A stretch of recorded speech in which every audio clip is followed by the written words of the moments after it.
mu nzira murimo gucamo hari akaga kabategereje kenshi. ubu buri muntu wese wicaye afite umukoboyi w'inshuti ye. hano hari abakobwa ku buryo utekereje ibintu ukumva nibiza uhita uhamagara umukoboyi w'inshuti yawe w'umukobwa, ku buryo muganira ukamubwira uti shane tuzashwane, kuko buri wese abikiye undi foda z'amabanga, turamutse dushwanye tukamena umuceri kaba kagize gute kaba kabaye. undi bakaganira. Yonadabu, reka njye ikintu nkubwira, ushobora kuba uri umusambanyi ariko utinya kubikora. Satani agusiga inshuti zagutinyura ku buryo umunsi umwe uzisanga ubirimo. Cyakora ukabona umukobwa ku ishuri, mu bigo by'amashuri biba bisekeje cyane. Cyakora ukabona umuntu yikubise hasi arazungereye, barahungije biranze, bagahita baterura amaboko n'amaguru byagagaye, amaso n'umunwa byagagaye. Kwa muganga bahagera bagakubita ibishinge, muganga akabona biranze, agahamagara umukobwa umwe akamubaza ati none akundana nande? Agahita avuga ati akundana na Eric. Agahita ahamagara animatrice, agahita amubwira ati umunyeshuri witwa Eric wo mu mwaka uyu n'uyu, mushaka ukuntu mumunzanira. Eric akaza, Eric yahagera wajya kubona ukabona wa mukobwa gaserumu gacomotsemo, kuko serumu yindi nayiraje. Cyakora ukabona arambuye utwiso, Eri nawe uri hano. Muganga yarangiza agahita abwira ati tube twiheje. Bakaganira, bagahita bakurura Eric bakamubwira bati wowe dore yanze kurya, mudukubitiriza imvungure. Imvungure umukobwa akazikubita avuye muri serumu, n'ukuri rwose sinzi ahantu narindi naho. Bari bamuhaye amakuru yuko ngo Eric yamwanze. Reka ngire ikintu nkubwira, ibintu bitari iby'Imana n'ubundi birapfa, ntukavunike. Zitangazo mu magambo make nagira ngo mbamenere ibanga. Nujya gusura umuntu ubana n'abantu batandatu ugasanga bose biheje, uzamenye ko ikibuga cyakunyereranye. Abagabo mwese mwiheze, bose bariheza. Nuko munone abwira Tamara ati nzanira ibyo kurya ku murere ndire mu ntoki zawe. Umukobwa yari afite ipura y'ibiryo, abaraje arenga muri saro, aragenda yinjira mu cyumba. Akimara kuhagera, ndagira ngo mbabaze, ari we ari n'ibiryo, murumva icyari gikenewe ari iki? Simwe mbaza? Hari igihe muzirukanka kwa kundi bufite amagato, za anniversaire ngo tujye gufetera. Mfite umusore w'inshuti yanjye yagize imyaka 27, naho gifite imyaka 42. Umva n'ukuri rwose arankunda, ntacyo atampaye. Ubwo ziba zigerekeranye, umukobwa ari kuri moto yambaye akantu kerekana ibitugu, umukondo uri hanze, akajipo kagufi. Mu by'ukuri ujyanye gato cyangwa urijyanye? Ndabasaba rero uyu munsi mwirinde kujya kuri pressure y'ubuzima, mwirinde kujya kuri pressure y'isi, mwirinde kujya kuri pressure y'abantu, mwirinde kujya kuri pressure y'abo mwiganye n'abo mwakundanye kera. Mwituze no mu byiringiro nimwo muzahererwa agakiza. Imana ibaha umugisha, mufite amahirwe muri mu itorero ry'Imana, muzakomeza kugenda mwiga kandi Imana izabarinda. Mfite ibibazo bibiri. Ikibazo cya mbere, tuzi ko muri kino gihe abasore ni igikoresho cyiza Imana yakoresha, ariko nanone ni igikoresho cyiza Satani yakoresha. Yego. Akaba ariyo mpamvu Satani akora ibishoboka byose kugira ngo atwigarurire. Yego. None nk'umusore uri hano, ni irihe banga watubwira wowe ushobora kuba warakoresheje mu busore bwawe, cyangwa irindi banga umuntu ashobora kuba yakoresha muri kino gihe kugira ngo natwe tube twaba ibikoresho byiza by'Imana? Ikindi kibazo cya kabiri, ari ubushakashatsi nigeze gusoma bagaragaza ko 80, hagati ya 70 na 80 abasore bagera mu gihe cyo gushaka bararyamanye cyangwa se barakoze imibonano mpuzabitsina mbere yuko bashakana.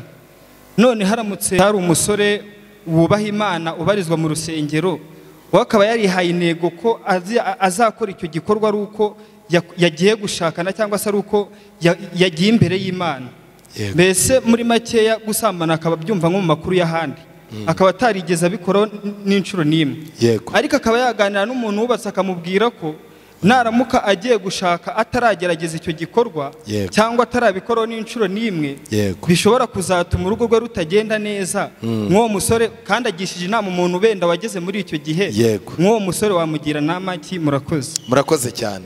Reka mbanze wowe ngusubize. Mwibyina mbere y'umuziki. Kwiringira TV, ubutumwa bwiza kuri benshi, gukizwa kwa benshi.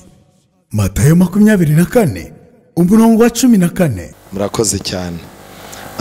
Reka mbashimire cyane uburyo mwaje mu nzu y'Imana, tukaba tugiye kugirana ikiganiro. Simwe mwenyine, Imana izakomeza kudufasha kugira ngo tugire inama twunguka ziturutse mu nzu yayo. Muri uyu mwanya nagira ngo mbashimire cyane uburyo abasore ba hano Nyarubande nabonye mukunda Imana, mukunda ijambo ryayo, nubwo muri mu bihe bigoye, kuko nta muntu n'umwe isi yoroheye, kimwe nuko nta muntu Satani yoroheye. Ibigeragezo rero uri muri Amerika w'umusore afite, nibyo uri Kigali afite, ni nabyo uri Musanze afite. Ariko nanone dufite amahirwe yuko mu ijuru hari Imana yiteguye kudufasha mu ntambara zacu za buri munsi. Insanganyamatsiko y'ibyo tugiye kuganiraho iravuga ngo ingorane zizengurutse abasore n'inkumi mu isi itaboroheye. Mu magambo make, abasore n'inkumi hari ingorane zibazengurutse, ariko n'isi ubwayo ntabwo igize gute, ntabwo iboroheye. Nkwibutsa yuko urasabwa kuba ku isi ukaba n'umuntu w'Imana, kandi kuba umuntu w'Imana kubihuza n'ubuzima bwa buri munsi nabyo ni ikintu kimeze nk'umutwaro ku basore. Kubw'ibyo rero muri iki cyigisho turaza kumenya uko twakwifata, uko twasohoka mu byo twaguyemo by'imitego, n'uburyo dushobora kwakira amasezerano y'Imana muri uru rugendo rwacu rwa buri munsi. Impamvu nabivugaga, abasore barimo barahangana, barimo barategerwa mu bintu birindwi by'ingenzi. Ikintu cya mbere, abasore barimo barategerwa ku iterambere ryihuse. Bitewe n'iki?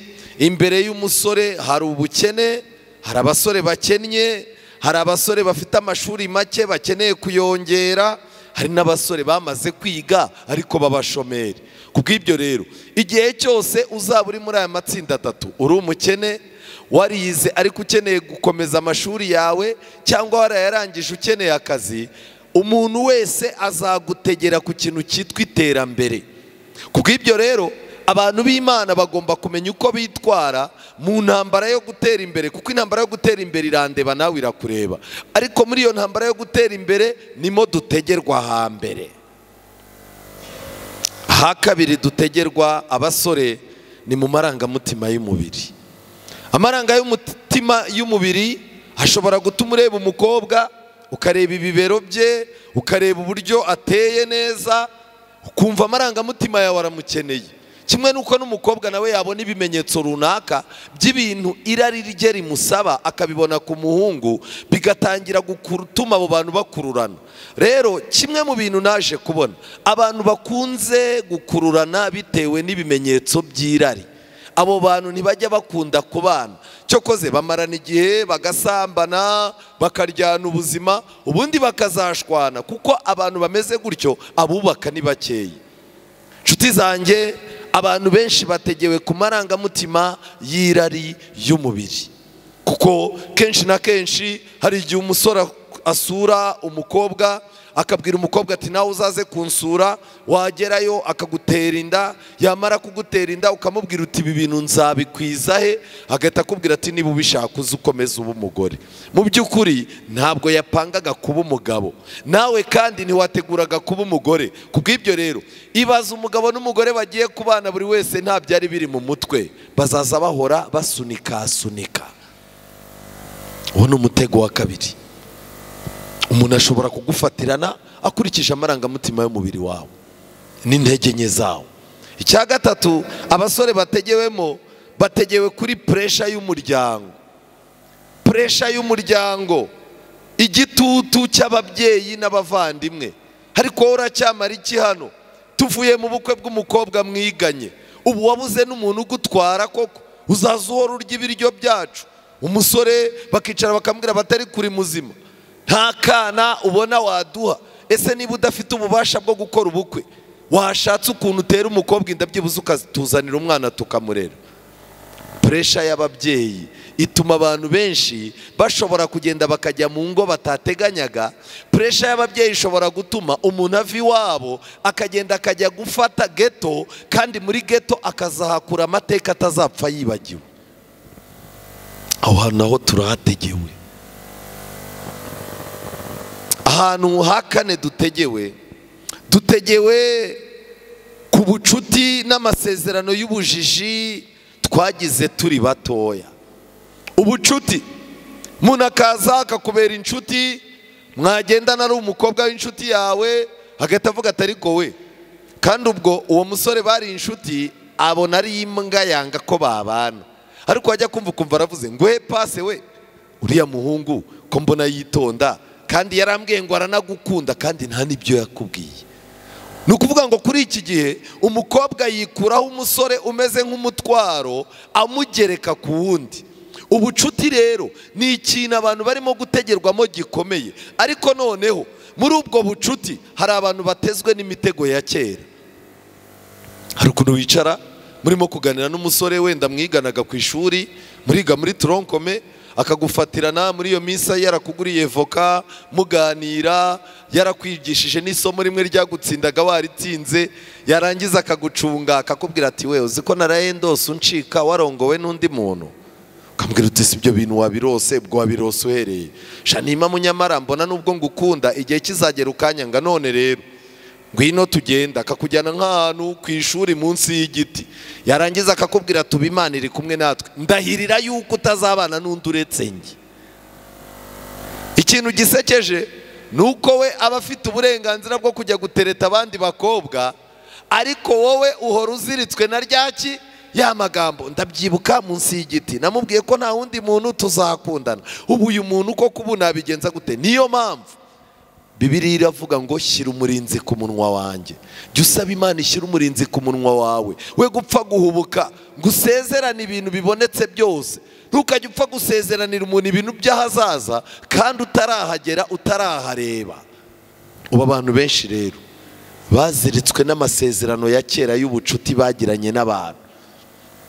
Hari ukuntu ukigera ku ishuri, umusore uri aho ngaho abakobwa bose baramwanze kubera ububwa bwe n'ikinyabupfura gike no kutiyubahagira. Yakubona ukiza ukigera nko mu wa kane cyangwa ukigera mu wa mbere, akaba arakwegereye atangiye kukwigendeshaho, agatangira akazaza kwereka kantine aho ziri, aho director aba, akakwereka inzira aho uca, akakwereka ubuzima bw'ikigo bwose, akagufatira nutarahumuka, yarangiza akakubwira ati nsezeranira ko tuzaba inshuti. Ukabimusezeranira bwacya bagahita bakubwira ati uriya muhungu ni imbwa, ni njye yahereyeho atereta ariko naramunaniwe kubera ububwa bwe. Ubuhiye ntubuhiye. Niyo mpamvu mu buzima bwawe ukigera ahantu, jya umenya ko ahantu ugeze hari inyungu, hari n'umugisha, hari umuvumo, hakaba n'imitego. Ibyo bintu bine jya uhora ubitekereza ahantu ugeze. Ahandi hantu dutegewe abasore bategewe ku mateka mabi y'ababatanze mu ntambwe y'urushako. Kubera iki mvuze amateka mabi? Buriya mwari muzi yuko iyo uteze amatwi umugore washatse akakubwira inzira z'urushako rwe, ugatega amatwi umugabo washatse nabi akakubwira amateka n'uburyo abanye n'umugore, muri ibyo bintu akubwira utegerwamo umutego. Hari ushobora kugutera gushaka utaratekereza, hari ushobora kukuzinura gushaka, hari n'ushobora gutuma ushaka nabi. Kubera iki? Ashobora kubwira akakubwira ati rero bene wanyu mbona bazakugusha mu mutego, mfite umukobwa, we ntuzarambagize kuko uri umwana muto nta bwenge uzi, ubundi ni njyewe mukuru ngomba kukurambagiriza kuko njye ndeba kure. Nuramuka urimo gutega amatwi abagore bubatse uri umukobwa, ukaba urimo gutega abagabo bubatse amatwi uri umusore, ujye witonda kuko mu magambo uganira nabo nayo ashobora kukuviramo iki? Umutego.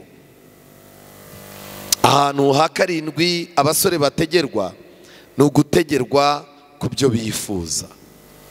Kenshi na kenshi Satani ajya atega amatwi abasore akamenya ibyo bifuza, akiga uburyo barimo gupanga kuzabaho.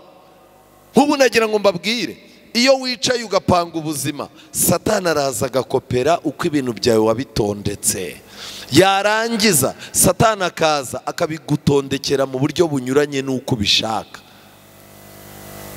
Niyo mpamvu muzabona abantu benshi bakunze kugwa mu mutego, ndetse abenshi bariyahura iyo uko yatondetse ibintu abonye atari ko birimo kugira gute, birimo kugenda. Ni ukuri pe, nari narihaye gahunda y'uko ningira imyaka 23 ngomba kuzaba narabonye umugabo, none 25 irakubise. Uko biri kose bashobora kuba barandoze, cyangwa se mfite inyatsi nshaka kumenya ibyo ari byo. Kubera iki? Ufite ukuntu watondetse ibintu wibagirwa gusaba Imana ngo nayo igukopeze uko yatondetse ibintu byawe. Hari uko wabitondetse, hari uburyo Satani abicurika uko bitondetse, hari n'uburyo Imana nayo ibipanga uko bigize gute, uko bitondetse. Abasore rero murahamagarirwa cyane kuba abantu bafite amakenga, murahamagarirwa kuba abantu basenga, kuba abantu bafite ibyiringiro by'ahazaza. Ibyo bintu n'ubu utabifite n'ubundi ubuzima buzagucanga. Ndagira ngo mbasabe ikintu gikomeye, tujyane muri Bibiliya. Bibiliya igaragaza abakobwa batatu bo muri Bibiliya batekereje nabi kandi bagwa mu mitego idasanzwe. Ubuzima bwabo burangirira aho ngaho bwa gikumi, binjira mu buzima batari bateguye. Umukobwa wa mbere turamubona mu Itangiriro igice cya 34. Itangiriro igice cya 34. Itangiriro igice cya 34, ndasoma umurongo wa mbere kugeza kwa 5. Dina umukobwa wa Leya uwo yabyaranye na Yakobo arasohoka ajya kugenderera abakobwa bo muri icyo gihugu. Shekemu mwene Hamori umuhivi umutware mukuru w'icyo gihugu aramubona, aramwenda, aryamana nawe, aramukinda.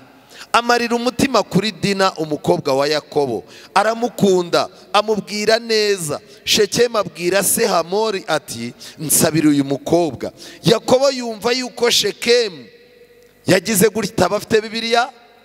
Yagize gute? Muvugire rimwe. Yagize gute? Yononnye. Yakobo yumva yuko Shekemu yononnye Dina umukobwa we. Abahungu be bari mu matungo mu rwuri. Yakobo araceceka ageza aho bagize gute, baziye. Aya magambo arakomeye. Muri mwebwe ninde muntu wambwira amakosa 3 uyu mukobwa yakoze? Urutoki hejuru. Umaze gusoma ibi, uyu mukobwa na yahe makosa ubona yakoze? Urutoki hejuru unsubize. Ntawe uhari ubibona? Yego.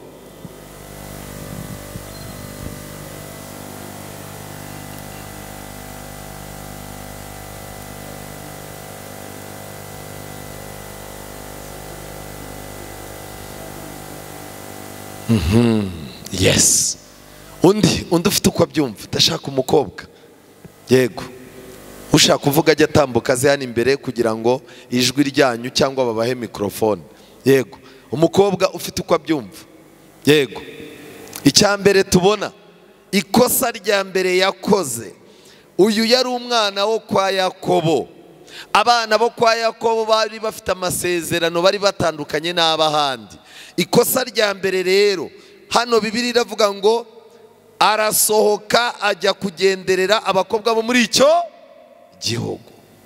Kugenderera abakobwa b'abapagani byamugushije mu mutego, kuko abakobwa bo muri icyo gihugu bagendaga biyahura mu ngo z'abasore, kandi gusambana ukiri umukobwa kuri bo ntacyo byari bigize gute, ntacyo byari bitwaye. Kangiye ikintu mbabwira, hari umukobwa muzagendana muganire, uri umukobwa nawe, narangiza kubaza ati wowe ntabwo urasambana, mubwira utereka da, kubwira turinjije uri n'ikigo ry'uwo uri uwahekwe, ntuzongere no kubivuga aho abantu bicaye. Iki kintu ni ikibazo gihari kandi gikomeye. Yagendereye abakobwa bo muri icyo gihugu, arangije bimusaba kugendera ku muvuduko wabo. Iyo winjiye mu birara nawe uhinduka cyo. Abo bakobwa rero nibo barebye ubwiza bwe, barangije baragenda bajya kumusheta. Umuyobozi aramubona, umwana w'umuyobozi ahita amusambanya. Nta rukundo bigeze bagirana. Uwo wari umunsi wa mbere ahageze, pa ahita amusambanya direct. Kubera iki? Abapagani ntibajya batinzamo. Uyu munsi rero urupfu rwa mbere rw'abakobwa bacu ni ukugenderera abantu mudahuje inama, mudahuje icyerekezo, mudahuje Imana, mudahuje icyerekezo cyo guhinduka, ugashaka yuko mugendana, uzenguruka mu ngo zabo. Niba atagupasa abasaza babo, bazagupasa abandi bantu bashaka kukwangiza. Iri ni ikosa rya mbere. Ikosa rya kabiri, aragiye agezeyo, amaze kugerayo bararyamanye, umukobwa amakuru yagerageje kuyahisha, ariko amakosa y'ubusambanyi ntahishirwa. Icya gatatu gikomeye noneho nuko nimureba neza, uyu mukobwa ntabwo yigeze abwira ababyeyi ko nawe atabishakaga, yaracecetse. Mu magambo make, ibi byabaye nawe yabigizemo iki? Yabigizemo uruhare. Ariko amagambo nshaka ko mubona neza ni ayahe? Yakobo yumva ko Shekemu yononnye Dina umukobwa we. Uyu munsi wa none umukobwa usambana akiba iwabo aba yononwe, ariko kuri iki gihe basigaye babyita ubwenge. Kanjye ikintu babwira, murimo murononwa, murimo muriyonona. Uyu mukobwa kariyeri yararangiye, basaza be barabimenya, babimenye barababara, barangije bategeka uwo mujyi wose ngo ni bisiramuze. Mu gihe bari barwaye ibisebe, abana ba Dawidi babiri baragenda bica umujyi wose. Dawidi arabwira abana bati muzankoraho, ngo bwari uburakari bwo guhorera mushiki wabo. Ariko n'ubundi nyuma cyaje kurangira n'ubundi bamushingiye ahandi, aragenda ajyana amateka y'ikimwaro mu rundi rugo. Kanjye ikintu mbabwira, mwabakobwa mwe musaba Imana, muzajye kugera mu ngo Imana yabageneye mudafite amateka y'ikimwaro yabacecekesha. Uyu ni umukobwa wa mbere, ahuye n'akaga bitewe no guhaguruka we ubwe akazana ibintu by'ubujiji. Reka njye abandi bakobwa bari ngendane nabo, nubwo ari abapagani, ariko mfite ukuntu nzitonda ku buryo batazangira ikirara, batazangira indaya. Umuntu wiyizera w'imbaraga kandi asanzwe azi ko ntazo afite, aba yishyize mu biganza bya Satani. Umukobwa wa kabiri ni umukobwa witwa Tamari. Tumubona mu gitabo cya kabiri cya Samweli, igitabo cya kabiri cya Samweli, igice cya 13 umurongo wa mbere. Uyu n'undi mukobwa. Uyu mukobwa yari afite musaza we. Uyu mukobwa yari mwiza kuko yambaraga ikanzu y'abamisi. Kwambara ikanzu y'abamisi byerekanaga ko ari isugi kandi ari umuntu ibwami bafitemo icyizere cy'ahazaza. Uyu mukobwa yaje gukundwa na musaza we mu muryango witwa Amunoni. Uyu mukobwa yitwaga Tamari. Kandi Abusalomu mwene Dawidi yari afite mushiki we mwiza, ugize gute? Mwiza, witwaga Tamari. Kanjye ikintu mbabwira, kugira isura nziza uyu munsi ntihakagira umukobwa ubikangisha, ahubwo uzakangishe ko ufite ubwenge bwiza bwo kurinda isura nziza yawe. Akantu murakumvise? Reka ngire ikintu mbabwira. Satani muri Edeni, kugira ngo ashuke Adamu na Eva, muri Edeni hari ibikeri, muri Edeni hari imbwa, hari pusi, hari ibiki, ariko Satani yahisemo inzoka. Kubera iki?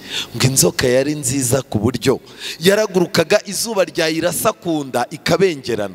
Ubwiza bw'inzoka bwatumaga n'izindi nyamaswa ziyirangarira. Ariko reka mbabwire, Satani ajya gucumuza Adamu na Eva aravuze ati ngewe ngomba kujya muri iriya nzoka nziza abantu batangarira, kuko ninyicamo na ubwiza bwayo buri butuma abantu batagira amakenga. N'uyu munsi Satani yifuza guca mu bantu bafite amasura meza kugira ngo aribo abangize, ariko anabifashishe kwangiza abandi. Ikintu mugomba kubona rero ni kimwe, nuko niugira amahirwe ukireba mu ndorerwamo ukabona uri mwiza, uretse ko twese turi beza. uko abantu bazarushaho kukubwira ko ufite isura nziza, mesaje ziza muri telefone zikakubwira ko uri mwiza cyane, aba ari kuzaza urushaho gusenga, kuko ni nako imitego utezwe ari myinshi. Uyu mukobwa yari mwiza. Bibiliya umuntu ijya kuvuga ko ari mwiza aba yari mwiza. Bukeye Amunoni mwene Dawidi aramubenguka. Amunoni ahagarika umutima ku bwa mushiki we Tamari, bituma arwara. Ubu yararwaye ikira, yararwaye indege.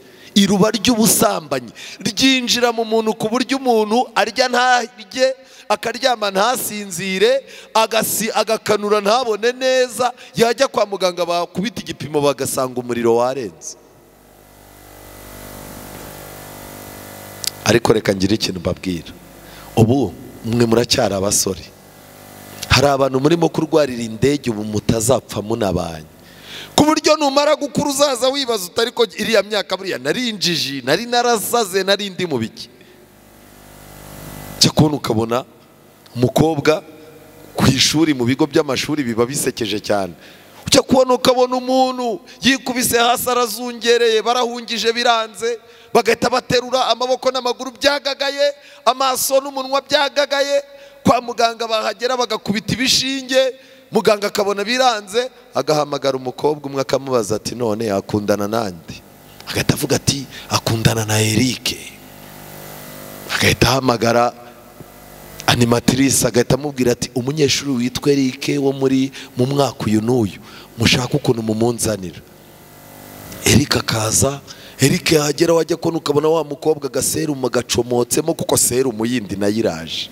Jya kubona ukabona arambuye utwiso, Eri nawe uri hano. Muganga yarangiza agahita abwira ati tube twiheje, bakaganira, bagahita bakurura Eric bakamubwira bati wowe dore yanze kurya, mudukubitiriza imvungure. Imvungure umukobwa akazikubita avuye muri serumu, n'ukuri rwose sinzi ahantu narindi naho. Bari bamuhaye amakuru yuko ngo Eric yamwanze. Reka ngire ikintu nkubwira, ibintu bitari iby'Imana n'ubundi birapfa, ntukavunike. Ntukavunike. Hari ibintu muzana kubera ko niyo myaka murimo. Nshuti zanjye, uyu mukobwa yahuye n'ikibazo. Amunoni yari afite inshuti ye yitwaga Yonadabu.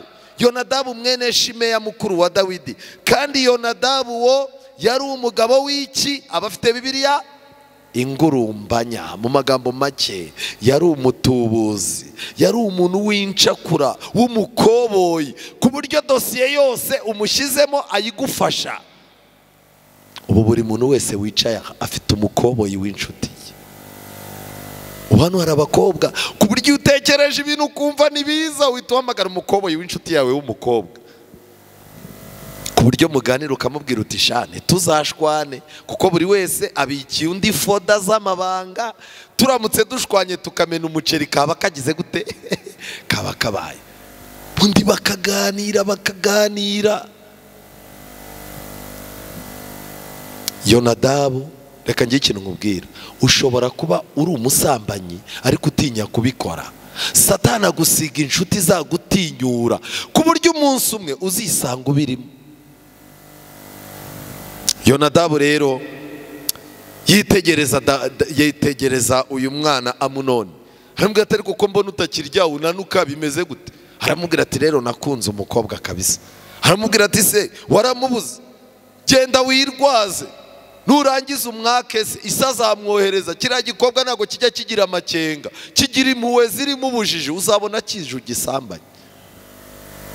Dawidi ahamagara umukobwa aramubwira ati ubu ngubu, umurongo wa 7, nuko Dawidi atuma mu rugo kuri Tamara ati ubu ngubu ujya kwa musaza wawe Amunoni umutekere ibyo kurya. Tamara arasohoka aramanuka, agezeyo arakaranga, amaze gukaranga ibiryo bihiye, Amunoni aravuga ati abagabo bose ni mwiheze. Ubundi reka ngire ikintu nkubwira, uretse kutagira amatwi, sibyo? Umuntu aramutse akubwiye ngo abagabo bose nibiheze, wamusuye, waba uzi ko agiye kugutuma fanta? Simwe mbaza, yaba agiye guhamagara telefone? Umuntu atanze itangazo mu magambo make, nagira ngo mbamenere ibanga. Nujya gusura umuntu ubana n'abantu 6 ugasanga bose biheje, uzamenye ko ikibuga cyakunyereranye. abagabo mwese mwiheze. Bose bariheza.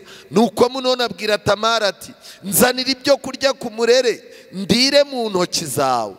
Umukobwa yari afite ipura y'ibiryo, abaraje arenga muri saro, aragenda yinjira mu cyumba.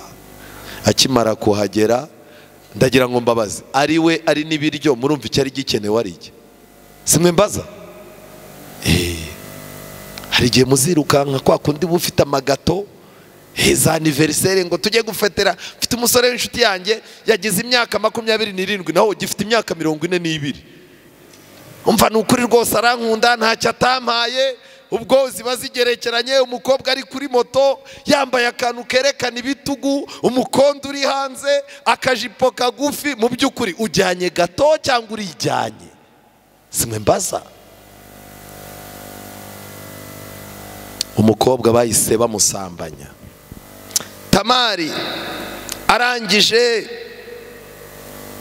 aramubwira uriya musore, aramubwira ati ngwino turyamane mwene data. Nawe aramusubiza ati oya mwene data, w'inkozi isoni, kuko bene ibyo bidakwiriye gukorwa muri Isiraheli.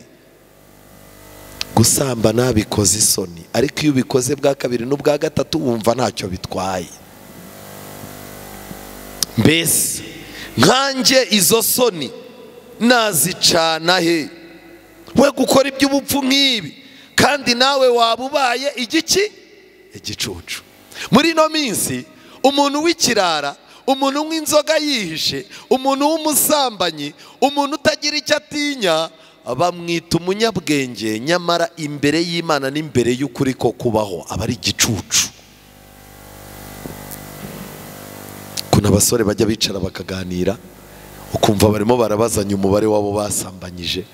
Umwe yarangiza agatabwira ati mwe muri batoto muceceke, wowe 10, wowe 5, njyewe ntago nibuka, ariko ngereranyije abo mba nibuka mu mutwe barimo basa neza, bari nka 60. Bano bagatavuga ati uri umuntu w'umugabo rwose, bongere bagwe. Ubwo ni ubugabo. Iyo usambanye n'umuntu uba ufunguye icyumba mu bwonko bwe kitazapfa gusibangana. Niyo mpamvu abantu baryamanye, niyo baba bamaze imyaka 10-20, uretse urukundo rw'Imana n'ubuntu bw'Imana no kuba umuntu yarihannye akanga icyaha, baba ari abakandida bo kuba bashobora kongera guhura bakongera bagasambana. Kubera iki? Wafunguye icyumba. Kuryamana n'umuntu bifungura icyumba mu bwonko bwe, ku buryo kugisiba biba bizakugora keretse Imana igufashije. None nagira ngo nkubaze, ubwo uryamanye n'abantu 60 bufunguye foda zingahe? 60 kuzisiba uzabimenya. Uyu mukobwa aramubwira ati wanyatse papa ko atazakunyima, ariko umusore yanga kumwumvira kuko yamurushije amaboko, aramuhata bararyamana. Maze hanyuma Amunoni amwanga urunuka rutagira akagero. Urwango yamwanze rwarusa ubwinshi urukundo yari yamukunze. Iyo umaze kuryamana n'umuntu, umaze gusambana nawe, urukundo yagukundaga ruba ari ruke ugereranyije n'urwango no kuguhaga bimubamo. Rero muri ino minsi ikibazo gihari gikomeye nuko uyu munsi umusore wese mukundanye, muganiriye, mubanye, asigaye ashaka guhita muryamana. Mu by'ukuri kenshi niyo mpamvu uzajya kubona ubone ukundanye n'umuntu muraryamanye aragiye, haje undi muraryamanye nawe aragiye, haje undi muraryamanye nawe aragiye. Ese ni ikibazo? Si ikibazo? Nshuti zanjye, uyu mukobwa byamugendekeye gute? Nawe aramusubiza ati reka iki cyaha ukora unyirukana gikomeye kuruta icyo wankoreye, ariko yanga kumwumvira. Maze ahamagara umunyagikari, umukozi wo mu rugo, aramubwira ati sohora uyu mukobwa mvire mu nzu, maze umukingirane hanze. Kandi yari yambaye umwambaro w'amabara menshi, kuko ariko abakobwa b'umwami babaki, abakobwa b'umwami babari bambaraga, bajyaga bambara. Nuko umugaragu aramusohora aramukingirana, maze Tamari yiyorera ivu mu mutwe, ashishimura umwambaro we w'amabara menshi yari yambaye, yikorera ukuboko, agenda arira hehe? Mu muhanda aboroga. kariyeri ye yari irangiye, iby'iwabo bamuteganyagamo byari birangiye, yari umukobwa ugiye kuzaterwa amabuye.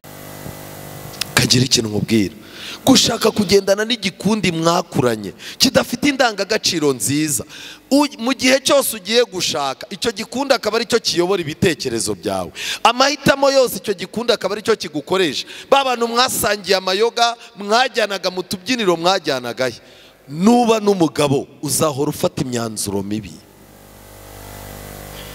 Bibiliya iratangaje cyane. Rero natanga inama ikomeye cyane ku bakobwa. Hari amagambo nahoze nsoma muri iki gitabo, paje 65. Igitabo mfite hano ni igitabo cyitwa ubutumwa ku basore, paje ya 65. hari umukobwa bagiriye inama kuri paje ya 66. umukobwa ku kagingo kitwa gutegeka amarangamutima n'agatima ko kurarikira. uwo mukobwa bamwandikiye ibaruwa, Elena White aramwandikira ati wataye inzira, uribona kandi urahangara.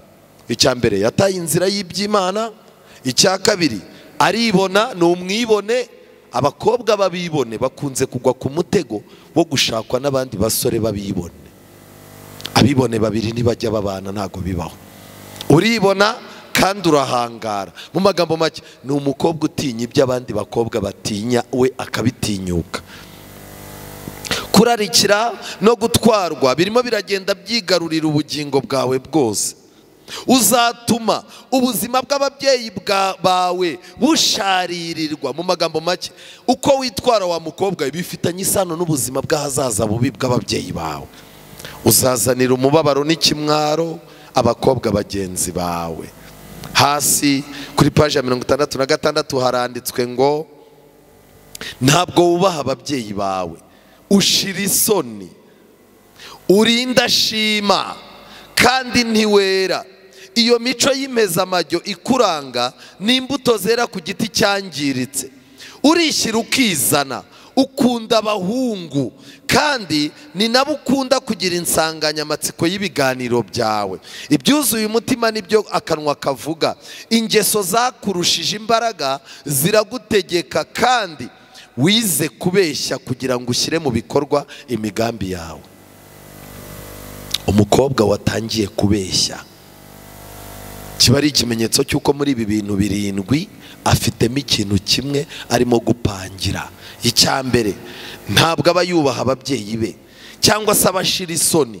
umukobwa aba ari indashima, abatera nubwo yaba ari mu rusengero, abatera kandi aba yishyira akizana. umukobwa wiha umudendezo urengeje uw'ababyeyi bamuhaye, umukobwa wiha umudendezo uruta uw'itorero ryamugeneye, aba afite icyago. ikindi kandi akunda abahungu. ese gukunda abahungu ni icyaha? gukunda abahungu ni icyaha? ni ryari gukunda abahungu biba icyaha? gukunda abahungu nyine ugomba gukunda abahungu nk'uko nabo bagukunda, ariko inkundo ziratandukanye. iyo umutima wawe wamaze kwangirika, n'urukundo rwawe rurangirika, n'amagambo yawe akangirika. kubw'ibyo rero uyu mukobwa yarangiritse ku buryo ingingo mu mutwe we yavugaga, insanganyamatsiko ye yabaga ari abahungu. hari abakobwa bamaze kwangirika. sitatasi abahungu, mu kuganira abahungu, kurwara kwa muganga hamagara abahungu, ibintu byose byarabaye abahungu. kiba ari ikintu cyerekana ko amaze kwangirika. uyu mukobwa nta baruwa yindi yanditswe bigaragara ko yihannye, amateka yapfundikirwa ahangaha. iyi baruwa ntiyayihaye igisubizo, ariko niba atarihannye yahuye n'ingaruka. bishoboka ko twaba twicaye hano hari abakobwa bafite uyu muco, basuzugura ba nyina, abakobwa bihaye umudendezo udasanzwe, abakobwa b'ibirara, abakobwa bakunda abahungu ku buryo usanga azenguruka mu matsinda yo kujya gusura abahungu, kurarana mu birori babyinana n'abahungu banywa amayoga. kugira ngo muze abakobwa bacu ko basigaye banywa inzoga. ariko reka ngire ikintu nkubwira, niba ushaka kuzagira ahazaza heza, jugunya umwanda. abasore ibyabo biratangaje. Pawulo yavuze yandikira Timoteyo mu rwandiko rwa mbere rwa Timoteyo igice cya 5. Urwandiko rwa mbere rwa Timoteyo igice cya 5. Paulo yandikiye Timoteyo amwandikira amagambo akomeye. Urwandiko rwa mbere rwa Timoteyo igice cya 5 umurongo wa 2. Yandikiye Timoteyo aramubwira ati ntugacyahe umukuru, ahubwo umuhugure nka so, n'abasore ubahugure nka bene so. Abagore bakuru nujya kubahugura ujye ubahugura nka bande, nka ba nyoko. Nta musore wakagombye kuba umwinjira, nta musore wakagombye kuba umupfubuzi. Wakagombye kubona umugore wese ukuze ukamubona ko ari mu kigero cya nyoko, ukamwubaha, ukamugira inama, waba ufite ubufasha ukabumufasha. Ariko ubu dufite abasore barimo kugenda bajya mu ngo z'abakecuru n'abagore bubatse, barangiza bakabasomagura, barangiza bakabasambanya kugira ngo babone amafaranga. Abo barangiritse. Paulo yandikiye Timoteyo aramubwira ati kandi nuba urimo nanone guhugura abagore bakiri bato n'abakobwa, ujye ubahugura nka bashiki bawe, ufite umutima ugize gute, utunganye rwose. Umuntu udafite umutima utunganye najya muri dosiye y'abagore azagwa mu mutego, najya muri dosiye y'abagore bakiri bato azagwa mu mutego, najya muri dosiye y'abakobwa bageze mu gihe cyo gushaka cyangwa bafite iruba ry'ubusambanyi azagwa mu mutego. Ikibazo, uratunganye mu mutima? Sanga umuntu yikurura abaririmbyi cyane. Ubu ingo z'abaririmbyi zabaye nk'amabagiro. Umumotari umwe yigeze kumbwira, arambwira ati ariko rero ati hari abaririmbyi banyu babasebya, tukujya kubona ukabona umusore umwe harimo arasambanya umukobwa umwe saa 9, yasohoka akaza undi saa 11, wajya kubona murimo mugiye kuryama ukumva urugi rurakinguye, warunguruka ukabona n'undi uje, kandi ugasanga ni abantu bitwa ko ari abakirisitu bahabyuka, kandi wajya kubona ukabona urababona muri za DVD ngo bararirimbira Imana. Ni impamvu pe hari abadutera isesemi. Yavuze ukuri ntiyakuvuze. Nshuti zanjye, nagira ngo mbabwire ikintu gikomeye uyu munsi. Kugira ngo utegure ubuzima bwawe bugende neza, hari ibintu ukwiye gukora. Amaboko adafite umurimo Satani yashakira umurimo. Shaka ikintu ukora, gira ubwenge, iyiteho, gira isuku, kuko nutagira isuku ngo wiyiteho nta muntu uzakwitaho. Ariko fata ubuzima bwawe ubugira ubuzima bworoshye. Irinde kwipasa muremure. Kwipasa muremure ni iki?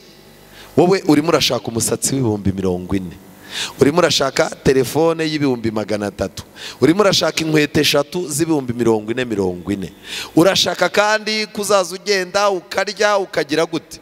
Kandi umuntu yakubaza ati se ukora iki? Warangiza uti nta kintu nkora, mba ndi mu rugo. Uretse kugwa mu mitego y'abafite amafaranga ukaba indaya cyangwa igisambo, ayo mafaranga ushaka kurya gutyo ufite ububasha bwo kuyabona?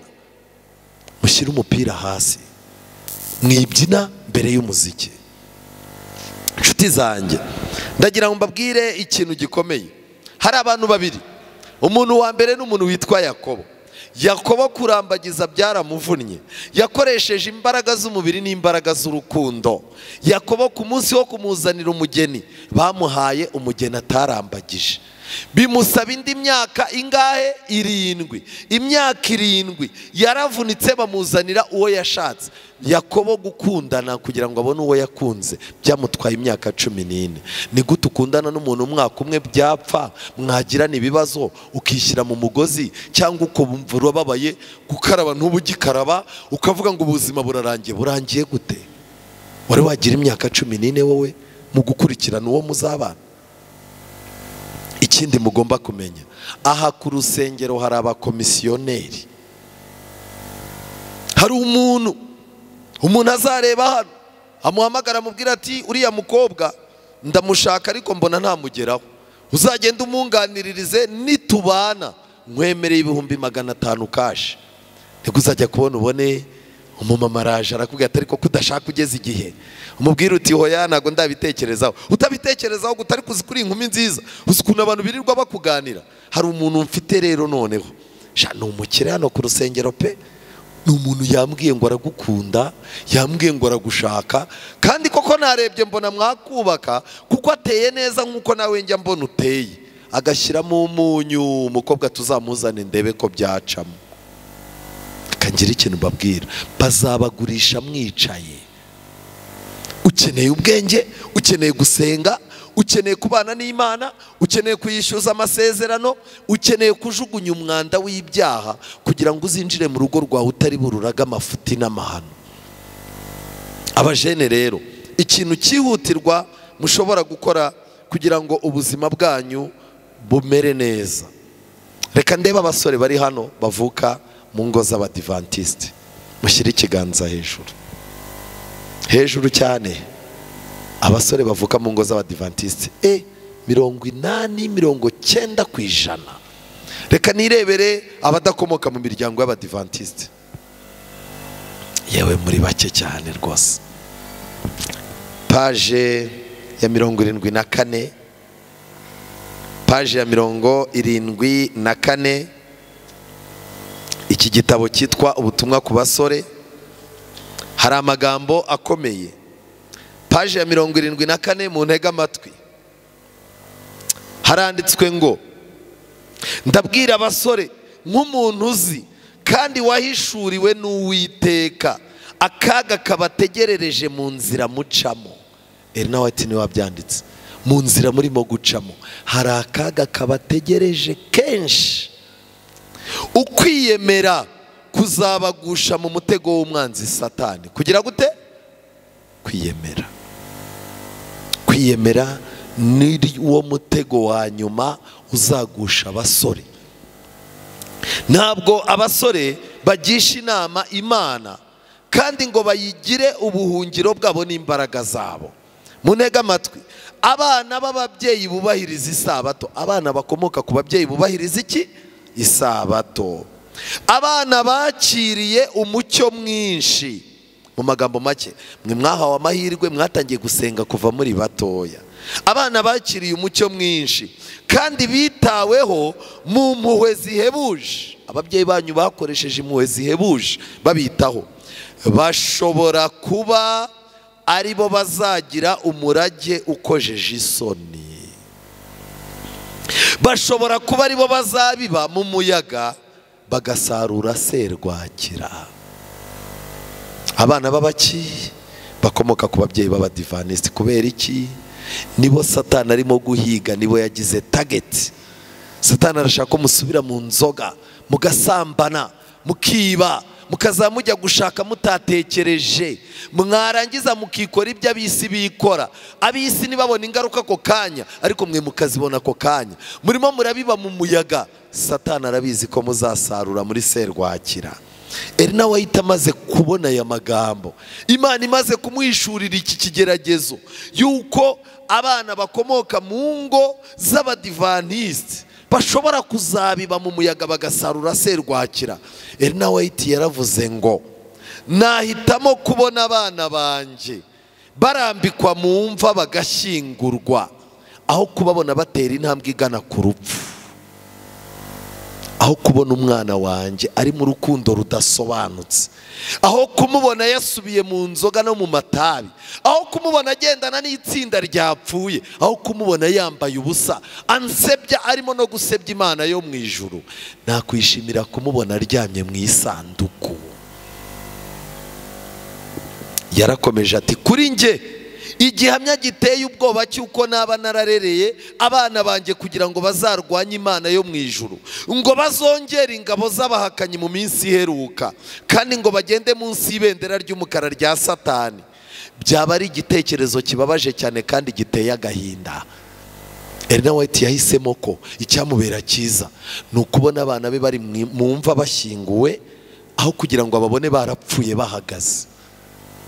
Bajene, Imana iradukunda, Imana itwitayeho, Imana irashaka no kutubabarira kuko iminsi y'ubujiji twagize Imana irashaka kuyirengagiza. Yeremiya igice cya 3 twihuta dushaka umusozo. Uyu munsi turaza kugira mu minota mike turakira ibyifuzo ndetse n'ibibazo, niturangiza tuze gupfukama dusengere ubuzima bwacu. Yeremiya igice cya 3 umurongo wa 4.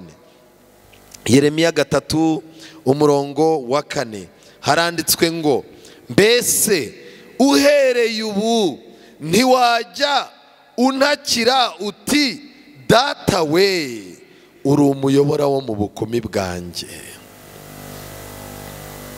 Uyu munsi abakobwa twiganye, muragize Imana ubukumi bwanyu, kugira ngo umunsi wa transition, umunsi wo kuva mu bukumi uhinduka umugore, uzaba ari umunsi umutima wawe uzaba uri mu birori, urimo gushimira Imana ko isohoje amasezerano, ushimira Imana yuko yakurinze, ikarinda ubuzima bwawe, ikarinda umubiri wawe, ikarinda amateka yawe, ku buryo imibereho waciyemo uzaza uyihindura isomo waha abana b'abakobwa bari inyuma yawe. Uhereye uyu munsi wakagombye gutaka ukavuga ngo, Mana uri umuyobora wo mu bukumi bwanjye. Ndagira ngo mbabwire, hari ibintu byinshi cyane abantu bakeneye kwiga. Muri uyu mwanya turasaba Imana ngo imibiri yacu yabaye ibisenzegeri kubw'ibyaha, ibitekerezo bipfuye byatwinjiyemo, kurambagiza mu buryo bupfuye. Enaweti yaranditse ngo abantu bose barambagiza mu masaha y'ijoro ngo baba bishyize mu mwanya bagotwa n'abadayimoni mu gihe barimo kurambagiza. Kandi kenshi na kenshi gutereta nijoro abantu barabikunda, kubera ko hari amagambo utinya kubwira umuntu ku manywa izuba riva, hari ibintu utakwikora ku muntu. Niyo mpamvu ntuzemere umuntu murambagizanya agashaka kujya kuguteretera mu mwijima. Bibiliya ivuga ngo iki? Turabana b'iki? Turabana mu mucyo. Dufite indirimbo ivuga ngo, nshuti jya ugendera mu mucyo wo kugira gute? Wo kurindagira. Ingendo zawe ziragize Imana, ubucuti bwawe buragize Imana, ubuzima bwawe buragize Imana, ahazaza hawe n'iterambere ryawe ubiragize Imana. Usezerane n'Imana ngo nindamuka nashebekeye kugera ku kintu ariko ukabona kirimo muri ya mitego 7 twatangiriyeho, Mana ujye ubyica. Ntago uzababara, uzajya kubona ubone umuhungu w'umwiyemezi w'umwesikoro unywa inzoga yihishe aje kukurambagiza, wigendere gake ujye kubona ubone serwakirira mujyanye. Umuhungu w'umusambanyi mwadukane, ujye ubona arimo araza gukabakaba agira gute, umubwire uti ntukanzane w'iyo mikino. Igihe nikigera ujye kubona ubone yateye ahantu inda, ashatse uwo atashakaga. Imana izaza ikoresha serwakira itwara ibigomba kuguruka kugeza igihe ibifite ishyikizo ari byo bizaguhingukaho. Ndabasaba rero uyu munsi mwirinde kujya kuri pressure y'ubuzima, mwirinde kujya kuri pressure y'isi, mwirinde kujya kuri pressure y'abantu, mwirinde kujya kuri pressure y'abo mwiganye n'abo mwakundanye kera. Mwituze no mu byiringiro nimwo muzahererwa agakiza. Imana ibaha umugisha, mufite amahirwe muri mu itorero ry'Imana, muzakomeza kugenda mwiga kandi Imana izabarinda. Kubw'ibyo rero ndagusabira ngo aho gupfa uhagaze uri umusore birutwa nuko wapfa bakagushyingura. Saba Imana iguhindure muzima mu izina rya Yesu. Uyu mwanya ndagira ngo haramutse hari umuntu ufite ikibazo cyangwa se icyifuzo atambuke yegere hino. Ikibazo wabaza wumva cyagirira bagenzi bawe akamaro, yego. Ikibazo wumva cyagirira bagenzi bawe akamaro, icyifuzo waba ufite nicyo tuza gusengera, kuko tugiye gusenga. Tubahaye ikaze ufite icyo yifuza kuvuga, cyangwa ufite ikibazo abaza, cyangwa ushaka kuduha inyunganizi, cyangwa ushaka kuduha ubuhamya. Murakoze cyane. Yego ngwino, nawe ngwino. Ponye abasore 2. Aha, yego nawe ngwino 3. Hari inyuma hari undi, ngwino 4. Abakobwa ko bataza yamaye shawanza abahungu ba mwarahuye n'ibibazo pe. Nta mukobwa ufite ikibazo cyangwa inyunganizi cyangwa icyifuzo. Yego. Aha, abakobwa mwemera hano bajya batanga ibyifuzo cyangwa ibitekerezo, inyunganizi ni bande? Yego, umukobwa wemera hano ujya utanga inyunganizi ninde? Uhora umushyitsi. Yego rata. Fofo nazi. Ngo agira ibitekerezo byiza cyane. Ari he? Ani inyuma. Ngwino nawe duha undi mukobwa muri iriya teraniro wemera ugira ibitekerezo. Yego, bose barabifite ariko yego. Murebe, nta mukobwa uzi hano wemera ufite ibitekerezo? Uwo mwari mwicaranye nazi, toresha agiye guhita areba inyuma. Aho yari yicaye se ntimwazi? Yego, aho yari yicaye ninde bari bicaranye? Ngwino tera intambwe, banguka. Turimo kwihuta. Uwari wicaranye n'uyu nguyu, ariko si ubu ngubu. Yego, banguka rwose kugira ngo hari icyo bitwaye. Hari n'undi mukobwa uri aha ngaha, wowe ahise areba hirya, wowe urebye hirya. Ngwino. Yego, ngwino nawe egera hino. Murakoze cyane. Tugiye gukoresha umunota umwe mu gutanga yaba ikibazo, yaba icyifuzo, cyangwa se icyo mubona twasengera. Murakoze. Reka duhere kuri wowe. Imana ni nziza ibihe byose, kandi ibihe byose. Imana ni nziza. Amazina ni Maurice Tuyisenge. Ndi umwizera n'ubundi usanzwe usengera hano, ariko mbarizwa ku itorero rya kaminuza. Komeza. Icyifuzo nari mfite nk'urubyiruko, nk'abasore kandi nk'abajene, turi mu isi yanduye. Yego. Tuzengurutswe na byinshi bitwanduza. Yego. Mu ijambo ry'Imana niho handitswe ngo abana b'Imana bareba abana b'abantu. Yego. Barabifuza, barungura, barebamo abo batoranyije. Yego. Natwe hari ukuntu nk'abajene twitegereza muri babandi nyine batuzengurutse. Yego, batarabizera bacu, bariya batanasenga, mukarobanura bamo butoranyije. Yego. Tugendeye se ku myambarire, nkanjye nk'umujene nkareba, nk'umukobwa nkareba wambaye akajipo kageze hano. Yego. N'amabere ari hanze. Yego. Amureba nkavuga nti ariko kuki abahungu bakunda ibibero n'amabere? Bose nibyo wabareba. Yego, komeza. Bikantera ko mwifuza. Kwifuza turabizi ahantu bituganisha. Yego. Ni mu maraha, ni ubusambanyi, ni ubujura, ni ubwicanyi, ni byinshi biva mu kwifuza. Yego. Icyifuzo nari mfite nk'urubyiruko. Yego. Ni byiza yuko dufite, nubwo hari ibyo byose, ariko dufite abantu bazima. Yego. Dufite n'ahantu hazima. Yego. Niryo torero, nibo bapasiteri, nibo bakuru b'itorero, nibo babwiriza baza buri munsi. Turasaba gushyirwa mu maboko y'Imana. Yego. Tukaba mu biganza by'Imana. Yego. Ni byinshi nyine, ni byinshi pe. Buri wese uri hano, ntabwo ari uko twe duhagaze hano dufite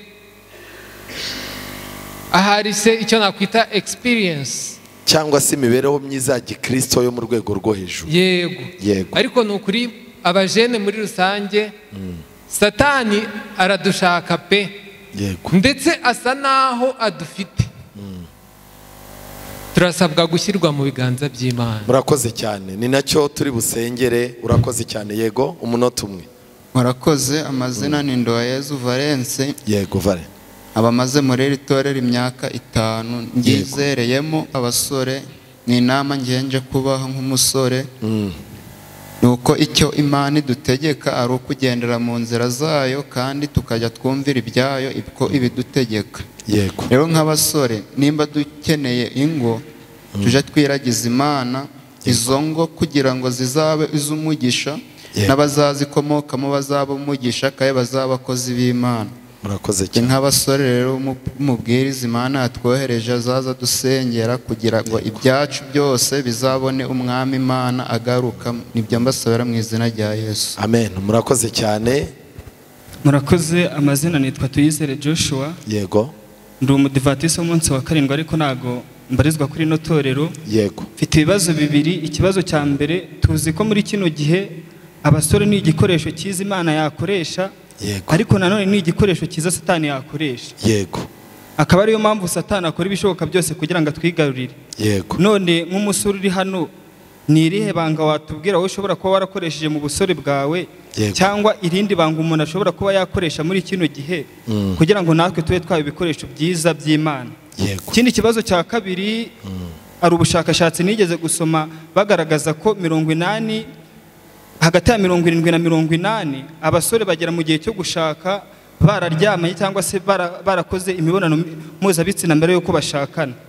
None haramutse hari umusore wubaha Imana ubarizwa mu rusengero, wakaba yarihaye intego ko azakora icyo gikorwa ari uko yagiye gushakana cyangwa se ari uko yagiye imbere y'Imana, mbese muri makeya gusambana akaba byumva nko mu makuru y'ahandi, akaba atarigeze abikora n'inshuro n'imwe, ariko akaba yaganira n'umuntu wubatse akamubwira ko naramuka agiye gushaka ataragerageza icyo gikorwa cyangwa atarabikora n'inshuro n'imwe, bishobora kuzatuma urugo rwe rutagenda neza. Nk'uwo musore kandi agishije inama umuntu benda wageze muri icyo gihe, nk'uwo musore wamugira nama ki? Murakoze. Murakoze cyane.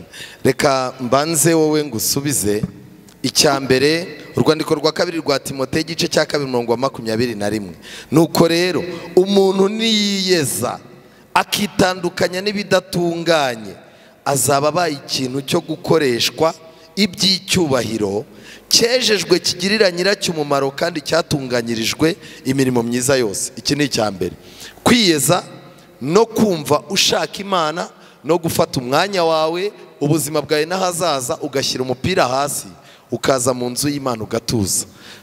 Mu nzu y'Imana narahageze, niho nigiye. Mu nzu y'Imana hamfashije kurangiza amashuri yanjye. Mu nzu y'Imana niho natereteye ngera ku rwego rwo kurambagiza, mpabonamo umugore. Mu nzu y'Imana niho nabyariye.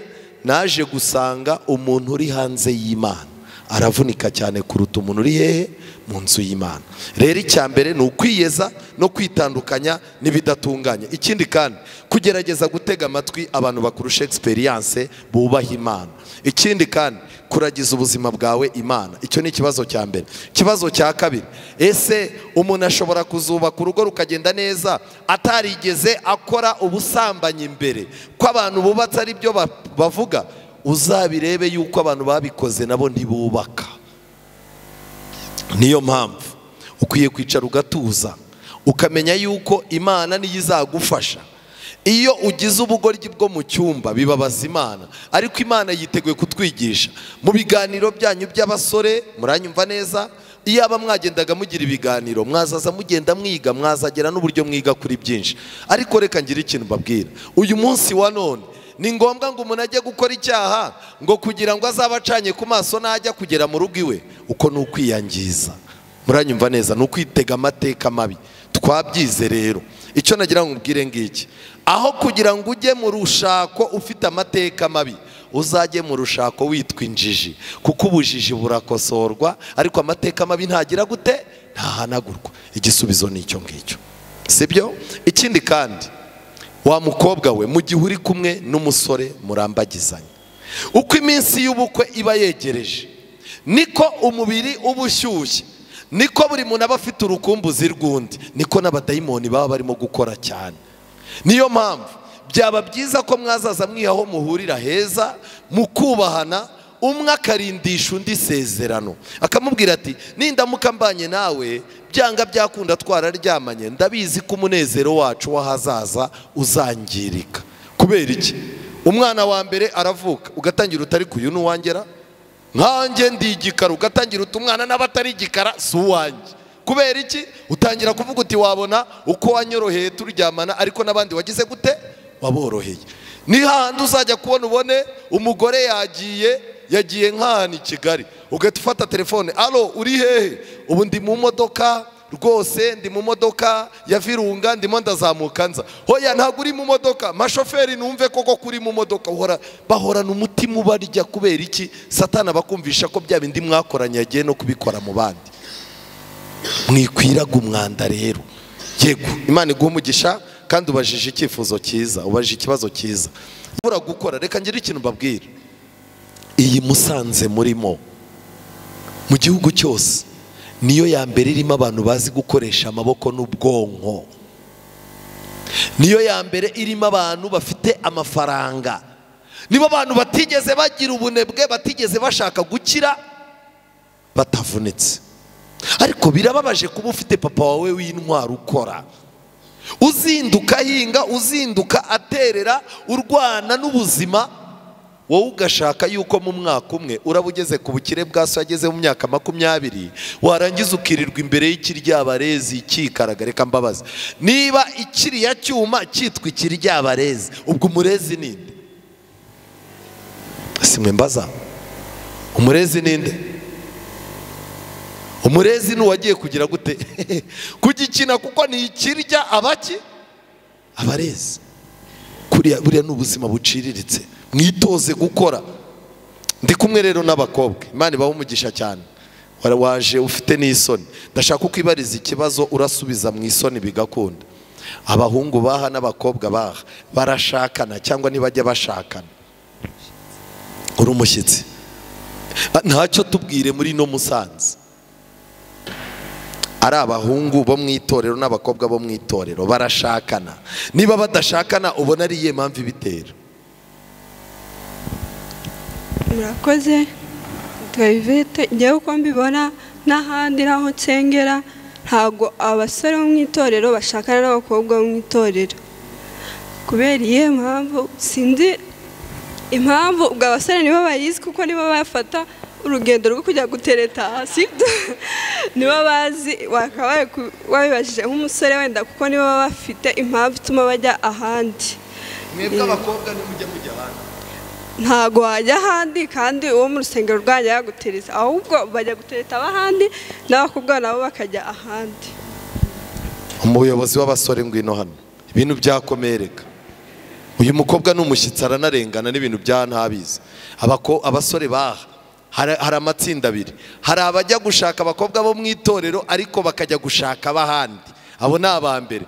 Hari n'abavuga bati abakobwa b'abadive barasuzugura, reka ngende nizanira umukobwa wo mu rindi dini mutikurishe mu mazi amezi 2 mufatirana atarahumuka, kuko niwe utamenya ububwa bwanjye n'iki. Ubundi najya nkubaza, ukurikije hano uko hateye, abahungu bashaka abakobwa bo mu itorero n'abahungu bashaka abakobwa batarabo mu itorero n'abashaka batutizera kimwe, tanga urugero ku ijana, janisha ku ijana, utubwire uko bihagaze hano.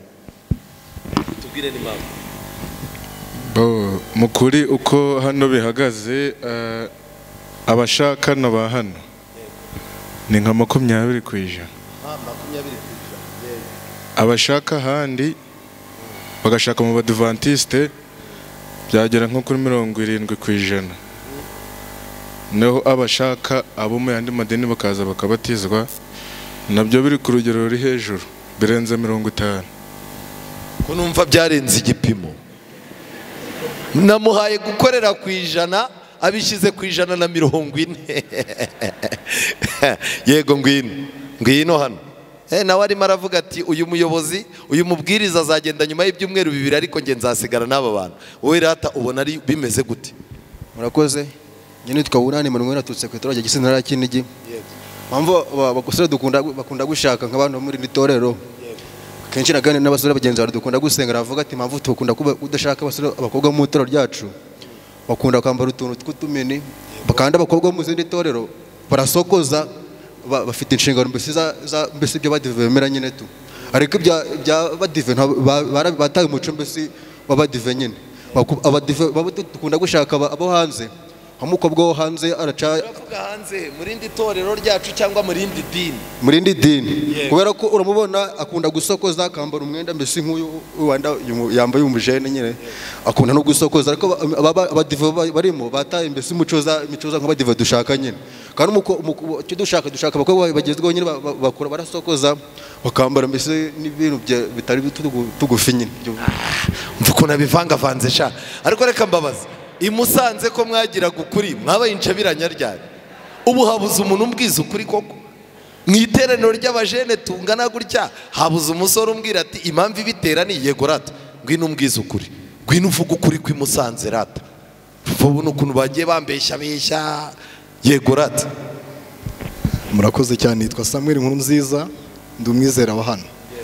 Ukuri ntabwo ari uko i Musanze gusa, ahubwo ni ukuri ko mu gihugu hose. Impamvu abasore bamwe badashakana nabo basengana, hari ibintu birenze bibiri bishobora kugenderwaho, ariko ndagerageza kuvuga bibiri. Icya mbere, hari ukuntu umuntu akurebera mu bishati uko wakuze, akabona ntabwo imikurire yawe yakwishimiye kuva mu bwana bwawe kugeza hejuru. Yego. Natwe abasore kandi twareba abakobwa asanga ntabwo uri kumacinga neza. N'imiryango nabwo turabireba ukaba turi mwana no kwa kanaka ntabwo byavamo. Icyo gishobora gutera kutabana n'umuntu. Icyo ni icya mbere. Ikindi, ububwa. Yego. Impamvu uze ngo ububwa, hari ukuntu twarakuze imibereho yacu itanejeje abantu muri rusange, abizera cyangwa n'itorero ryacu, tukajya gushaka babandi batatuzi kugira ngo byibura mu gihe gitoya tubacabiranye, hanyuma batwemera kugira ngo tubane. Ikindi gikurikiyeho, duhitamo kubatiza babandi bo hirya mu yandi madini tutizera kimwe. Yego. Kubera ko imico yacu batayizi neza. Kandi ibyo bidukura ingaruka zikomeye cyane. Guhindura umuntu birakomeye cyane, kuko ndatekereza ko utagorora ikijumba. Yego. Cyangwa ikaroni ryahengamye ngo ube warishyira ku murongo riravunika. Yego. Ibyo na n'ubundi biri mu kaga twegereje imbere cyangwa turi kwegeramo mu gihe tutagize amahitamo meza. Nuko nguko mbibona. Murakoze cyane. Uyu muntu mumumera amashyi. Ubundi icyo ni nako kuri. Mushiki wacu wakoze kudusubiza, dusigaranye nawe rero. Uramutse uri umuyobozi w'itorero, bakugize umuyobozi w'itorero, ni ibihe bintu bigeze kuri bine wategura kugira ngo ibibazo biri mu basore bikemuke, ku buryo uvuga uti ngiye mbaye umukuru w'itorero mukuru hano, nategura ibi nkategura ibi, ku buryo byatanga umusaruro wakemura ibibazo ibi n'ibi biri mu basore? Egera imbere. Nakoze umbajije ikibazo gikomeye, ariko sinzi ko nagisubiza nk'umukuru w'itorero. Gushyiraho gahunda, uko umuntu ashobora gushyiraho gahunda, ariko gahunda yashyizeho ntikurikizwe n'abasore. Sinzi niba nibo bisubize mu buryo butari kubyumva. Nta kibazo. Yego. Inama ya mbere natanga ishobora kugira umusaruro ku basore, niyo kugirana ubucuti na Kristo. Kuko iyo umuntu asabana na Kristo igihe kinini, bagira igihe baba inshuti, akamuyobora. Nk'uko tubisanga muri Zaburi igice cyabo cya 37:5 havuga ngo ikoreze Uwiteka urugendo rwawe rwose, aba ari bo biringira azabisohoza. Inama ya kabiri ni ukwisanga cyangwa se kuba muri gahunda y'itorero. Kuba muri gahunda y'itorero bigukingira wa mwanya ujya mu bindi. Nk'ubu twagize amateraniro, abagize umugisha wo kuza muri aya materaniro bungutse, babonye inama, kandi za nama zirabafasha mu buzima bwa buri munsi. Ari uguhitamo, ari ukwirinda ya mitego twabonye, nuko muri gahunda y'itorero. Ndumva ibi bibiri, umuntu abanye na Kristo mu ijambo rye, akagira umwanya uhagije wo gusenga no gusabana nawe, yomatana nawe, bya bindi byose twabonye, agenda agirana ikiganiro na Kristo binyuze mu ijambo no mu isengesho, akamubera umuyobozi. Iyo agiye muri gahunda z'itorero, ari umuririmbyi cyangwa se kumuvuga butumwa mu bindi mu buryo butandukanye, agirana isano n'itorero, bikamurinda kujya muri ya mitego. Murakoze. Mumumera amashyi menshi cyane rwose. Ni ukuvuga ngo ubuhungiro ni kuri Kristo no mu murimo we. Kandi kuri uyu musozo nagira ngo nshimire Imana, nshimira buri musore wese twabanye. Ndagira ngo nongere ndebe aho abasore mwicaye, kiganza hejuru cyane. Imana ibaha umugisha. Tugeze mu mwanya mwiza rero wo gusengera ibyifuzo. Uwifuza yuko twafatanya nawe gusenga hano atera intambwe ze, dupfukamane hano kugira ngo dusenge isengesho ryacu risoza. Umusore wumva akeneye isengesho by'umwihariko mu buzima bwe, ukaba ufite icyo usaba Imana, ukaba ufite isezerano wishyuza Imana, ukaba usaba Imana uburinzi n'umutekano, usaba Imana kukuyobora no kuyobora ubuzima bwawe, ubyifuza naze hano dusenge. Ubishaka naze, wumva bishaka. Nimushake mube benshi, ntabwo turi buburaho dupfukama hano. Murakoze cyane, Imana ibaha umugisha. Twize byinshi kandi kubishyira mu bikorwa ntabwo byatworohera tutari kumwe n'Imana. Imana ibaha umugisha. Mushaka ukuntu murahagarara neza ku buryo bitaza kubabuza gupfukama, ko tugiye gusenga dupfukamye. Imana ibaha umugisha. Ndatekereza n'aha turahakoresha. Munyemerere buri wese atangire kureba uko arapfukama. Reka mwegere n'aha imbere nta kibazo.